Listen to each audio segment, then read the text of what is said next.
বাংলাদেশের national cricket টিমের কোচের পরিবর্তন আসতে পারে। আমার মনে হয় এখনই সময় ভালো একজন কোচ বাংলাদেশে ন্যাশনাল টিম এর দায়িত্ব দিতে হবে। বর্তমানে যিনি কোচ হিসেবে আছেন সিমন্স, আমি ব্যক্তিগতভাবে উনাকে পছন্দ করি না। ইভেন আমি ওয়েস্ট ইন্ডিজ থেকে কোনো কোচকে নিয়োগ দেওয়ার পক্ষে নই।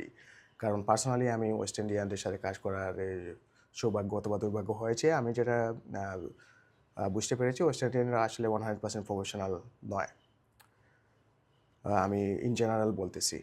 তো আ বর্তমান সময়ে অন্যান্য দেশের হাই প্রোফাইল কোচদেরকে বাংলাদেশের জন্য নিয়ে আসা খুবই মুশকিল হবে। কারণ ওদের কাজের ক্ষেত্র পরিধি অনেক বেশি এবং সময় কম দিয়ে ওরা বাইরে থেকে অনেক বেশি টাকা উপার্জন করতে পারে। সেজন্য বাংলাদেশ বা পাকিস্তান এরকম দলের মতো জাতীয় দলের কোচ হতে চায় না। ইন্ডিয়াতে আইপিএল রয়েছে, আইপিএলে অনেক কোচের চাহিদা রয়েছে। তারপর অস্ট্রেলিয়াতে বিগ ব্যাশ হচ্ছে। আ ওয়েস্ট ইন্ডিজে একটি সিপিএল হয়। তারপরে ইদানিং দুবাইতে অনেক বড়, বড় ফ্র্যাঞ্চাইজি লিগ হচ্ছে। সেখানে কোচের অনেক চাহিদা রয়েছে। সো ওই সমস্ত কোচরা কম সময়ে বেশি টাকা উপার্জন করার চেষ্টা করে থাকেন। সেজন্য বাংলাদেশকে অনেকেই কনসিডার করেন না।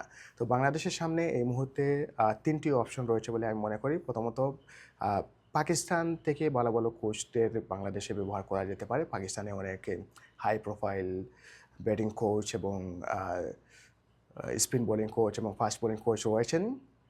উনাদেরকে বাংলাদেশের ক্রিকেটে কাজে লাগানো যেতে পারে। বিগত ক্রিকেট বোর্ড পাকিস্তান থেকে সেরকম কাউকে কনসিডার করেনি বাংলাদেশের আ আ ক্রিকেট দলে দায়িত্ব দেওয়ার জন্য। এখনই একটি অপশন রয়েছে পাকিস্তান। তারপর আরেকটি অপশন রয়েছে যে বাংলাদেশের ঘরোয়া কোচদেরকে ব্যবহার করা। তবে আনফরচুনেটলি বাংলাদেশে সেরকম অপশন নেই। হয়তোবা ২-১ জন রয়েছেন। উনাদেরকে নিয়ে গ্যাম্বলিং করলে কতটা সফল হবে সেটা নিশ্চয়তা নেই। আরেকটি রাস্তা রয়েছে আনকনভেনশনাল ওয়ে, যেরকম আ আফগানিস্তান জোনাথন ট্রটকে দায়িত্ব দিয়েছিল।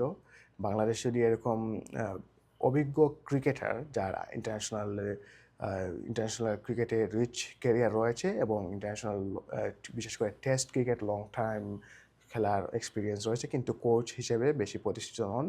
এরকম কাউকে যদি বাংলাদেশ নিয়োগ দেয় তাহলে আমি মনে করি ফাইন্যান্সিয়ালি অনেকটা সাফিসিয়েন্ট হবে এবং আ বাংলাদেশ ক্রিকেটাররা সে থেকে অনেক বেশি লাভবান হবেন। কারণ বর্তমান হাই প্রোফাইল যারা কোচ রয়েছেন বেশিরভাগ ক্ষেত্রে দেখা যায় কিন্তু ওদের ক্রিকেটিং ক্যারিয়ারটা সেরকম আ আ প্রশস্ত নয়।